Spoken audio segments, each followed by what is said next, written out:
Make it plain. Make it plain. M.I.P. With Masamela Matfumo. Mark Thompson. Make it plain. Get woke.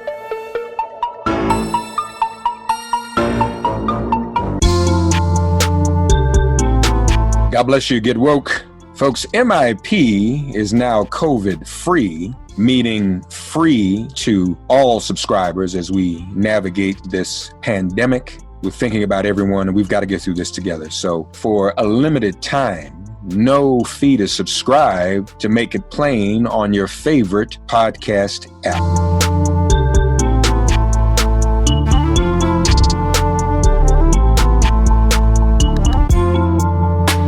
Ladies and gentlemen, my guest today during this DNC convention, an exciting week already. But my guest today is someone I first met on a town hall with Reverend Jackson a little over a month ago, Reverend Jackson and Rainbow Push. And she impressed me so, I said, I want to talk to her. At the time, before conventions were making different decisions in COVID, and even the Democrats at that time were planning to go to Milwaukee. And Trump was planning to go to Charlotte. And I'll never forget what my guest said on behalf of her city and mandating certain safety measures. She said on that town hall, this is not a negotiation. And I said, oh. And I think that, you know how someone can say one thing in a town hall and nobody remembers anything else but that one thing that was said. And when she said that, everybody, even other mayors, because I think Keisha Lance Bottoms was on another, they were like, oh, okay, we're not playing here in Charlotte. She is the 59th mayor of Charlotte, North Carolina, who does not play, Mayor Vi Lyles. Mayor, how are you? I'm doing well. I watched a little bit of the Democratic National Convention last night, and I just think that what Michelle Obama made that speech so well and pointed out that, you know, we think things are bad, but when she said, it can get worse. Mm-hmm. And that made all of us kind of sit up and think about it a moment. So I think that she, first of all, for Black women overall, Michelle Obama represents such integrity. She represents so much what it means to be a Black woman, and especially as a mate, as a partner with someone, and how she reminds me sometimes of my mom, and in no way except the values, to say this is about family, and our family is bigger than just what we are living in this one house together. Our family extends way beyond that. And so she was really good, Justin. What stood out to me, and folks, before we started this interview, the mayor and I were talking. I was talking to her about some of the work I had done in Washington, D.C. I was privileged, Mayor Lyles, to be very close to Dr. Dorothy Height. And when, amen, right? And so, yes. When Michelle Obama last night was speaking, and she said that she doesn't even like politics. And speaking of Black women, it reminded me of what Dr. Height used to always say. And I think I heard her say it in a small group before she said it publicly once. She said, Black women, and I know this from my mother and grandmother who raised me, Black women, you all don't always get to do what you want to do, but you do what you have to do. And when she said, I'm not into politics, but we might have to put our comfortable shoes on, pack a lunch and a breakfast, I just thought about Dorothy Height in the context of doing what has to be done. And that's what she's done, and that's what, frankly, all of you Black women have always done. I know us Black men could do a whole lot more, but if it weren't for you all, well, first of all, if it weren't for you all, we wouldn't have a Black woman. Well, right? I think, you know, I have 5 brothers. Okay. And so I grew up in a house full of men growing to be their best selves. And sometimes they stumble, but what I think about Black women, we're not allowed to stumble that often. One, often we have to stand there to be able to pick up. And that's what I remember about my mom, both as a mother and as a wife. She was always ready that when you got to the place as a Black man that you couldn't get paid or couldn't get that job or didn't have that opportunity, she immediately grasped, this is about the soul of your manhood, and I'm going to be there to support it. And honestly, if all of us understood that the soul of this country right now is in jeopardy, and then we've all got to stand up and hold up Kamala Harris, hold up Joe Biden. Otherwise, I'm not quite sure where we want to live anymore. I've had so many people say, I'm moving out of the country. And I say, no, don't move. Stay here and fight. Yeah. Get those voters in. Yeah. Did you ever imagine we'd have a convention where a former first lady is an African American speaking in that way, and we're about to nominate an African American as vice president, African American woman, two of the most significant African American achievements in history, all in one convention?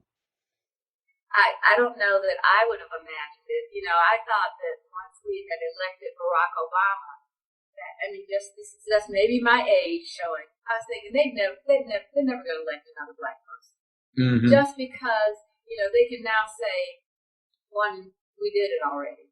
Yeah. But they do not understand the strength of being Black in America, and that's one of the things. I come to Washington on occasion to visit, and I was walking through the halls one day, and Kamala Harris was walking down the hall with another senator.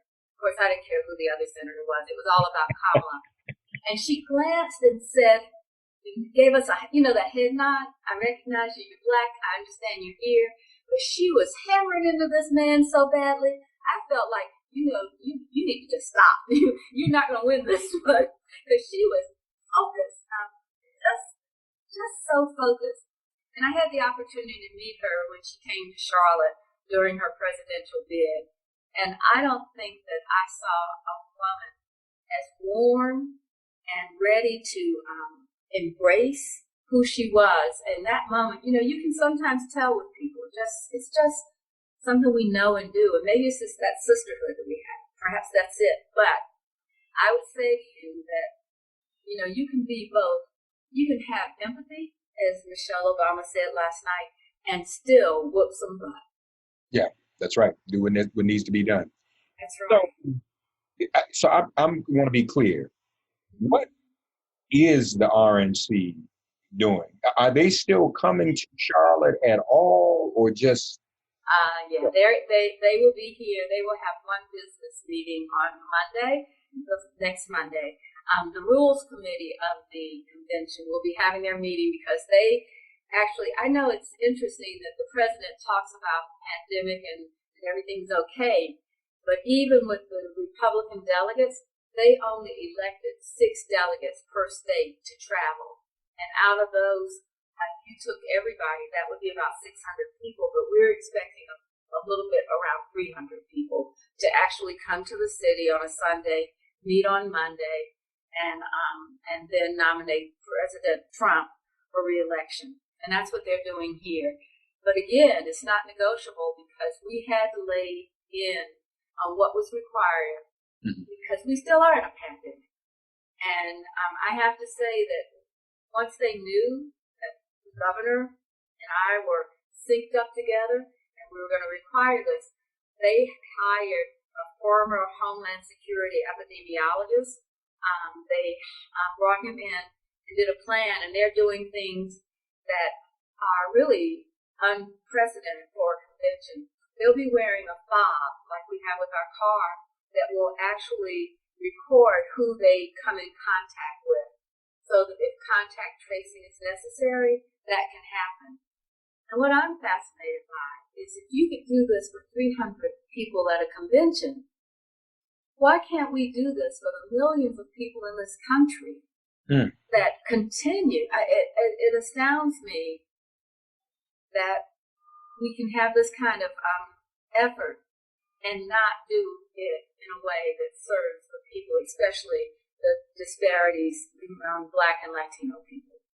That's where we need that kind of focus. Yeah, that's what I was about to say. That's amazing that they're doing that for that small group, and yet have shown no interest. In fact, we've what's been reported is the opposite. That when they found out how blue states might be affected, they didn't want to do anything. They wanted it to just happen in the way it happened. So is Trump himself coming to Charlotte? No, he will not be coming to Charlotte, which was, I think, his hope was to come and have one of those rallies. Well, we saw what happened in Tulsa, and there's not been another Trump rally since then. And finally, I think he understood that people have to wear masks to stop the spread of the disease. As my granddaughter says, the sickness, and it is. He saw in Tulsa that people died. I mean, Herman Cain was in Tulsa, and he died of COVID. That's right.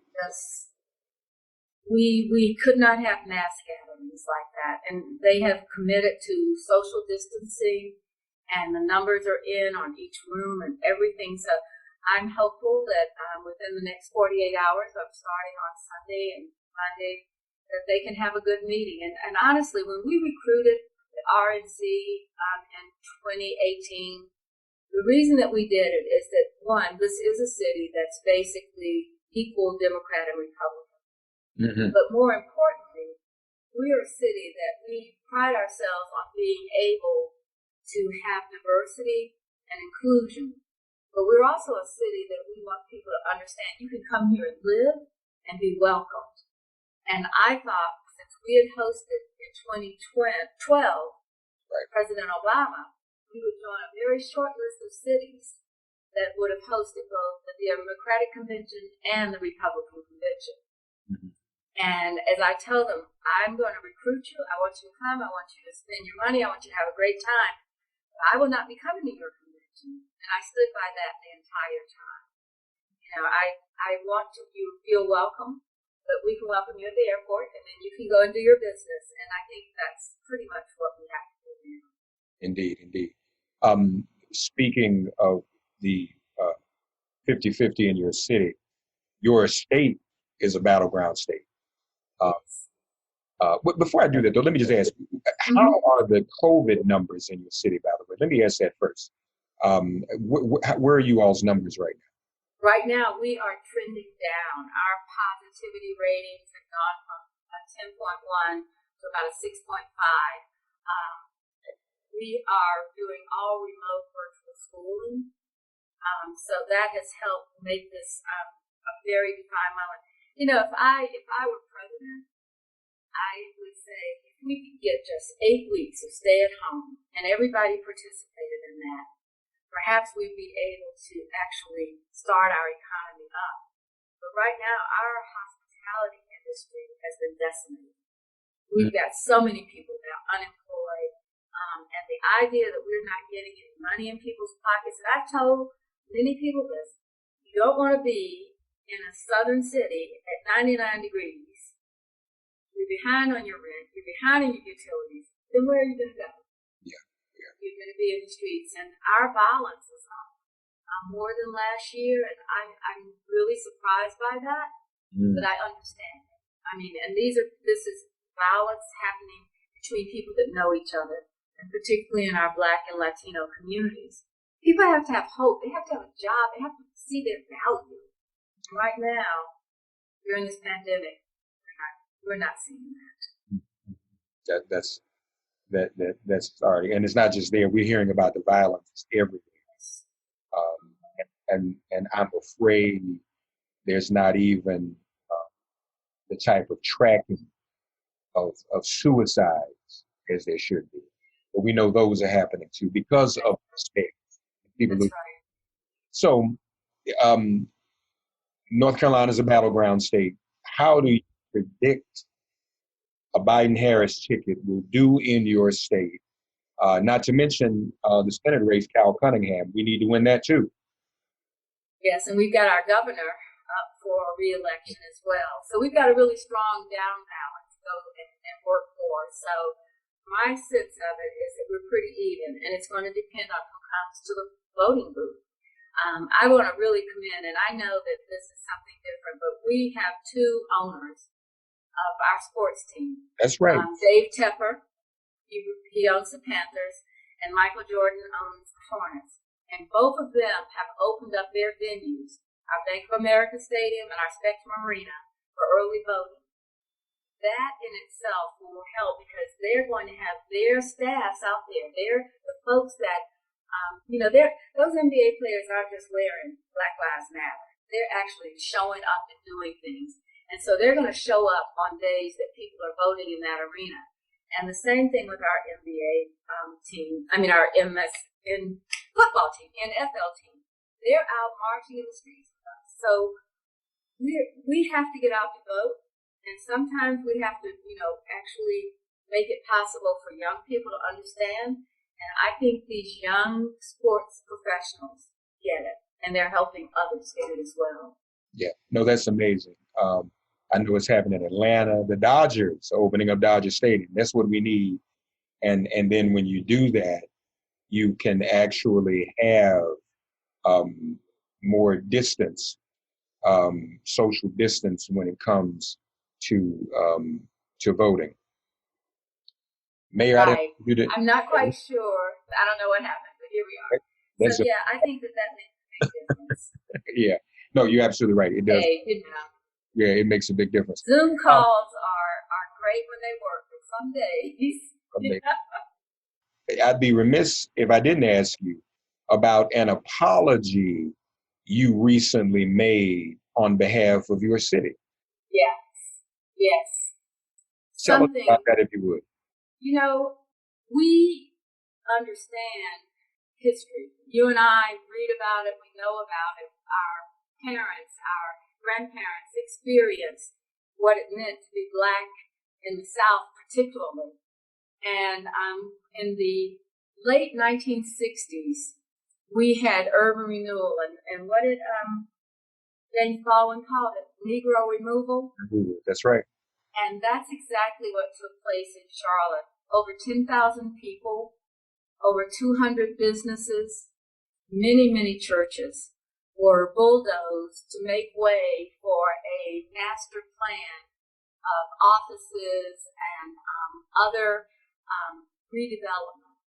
And I made that apology on behalf of our city government, even though we have the most, I think, progressive and diverse group of elected officials now.